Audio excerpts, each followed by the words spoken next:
នេះគឺជាវិធីបង្កើត AirPod ID នៅក្នុងឆ្នាំ2026តោះមកមើលវីដេអូហ្នឹងទាំងអស់គ្នាបងអ្នកទាំងគ្នាចូល App Store បន្ទាប់មកចុចទៅលើរូប account បន្ទាប់មកយើង create new account បន្ទាប់មកអ្នកទាំងគ្នាវាយ email ដែលអ្នកទាំងគ្នាបង្កើតថ្មី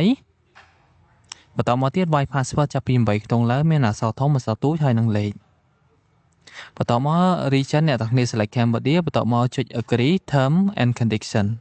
បន្ទាប់មកយើងចុច next អញ្ចឹងចូលដល់ផ្ទាំងនេះអ្នកទាំងគ្នាវាយឈ្មោះហើយនឹងថ្ងៃខែឆ្នាំកណាត់មក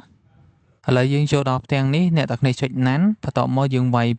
លេខផ្លូវហើយនឹង city មកតាមដែលវីដេអូខ្ញុំបានបង្ហាញហ្នឹងមកកន្លែង postcode នេះអ្នកទាំងគ្នាវាយ12000មកអញ្ចឹងយើងចូលដល់ផ្ទាំងនេះអ្នកទាំងគ្នាដាក់ SIM ហើយអ្នកទាំងគ្នាចុច next ទៅបើសិនជាអ្នកទាំងគ្នាដាក់លេខទូរស័ព្ទផ្សេង choose different number អញ្ចឹងយើងលោតមកផ្ទាំងនេះវានឹងទាមទារកូដដែលយើងផ្ញើទៅ email របស់យើងណាអញ្ចឹងយើងយកវាយមកចូលក្នុងហ្នឹងមកវារួចជាការស្រេចអញ្ចឹង AirPod ID យើងគឺបានបង្កើតហើយបានជោគជ័យអញ្ចឹងអ្នកទាំងគ្នាចង់ដឹងអ្វីទៀតជួយ follow ម្នាក់មួយមក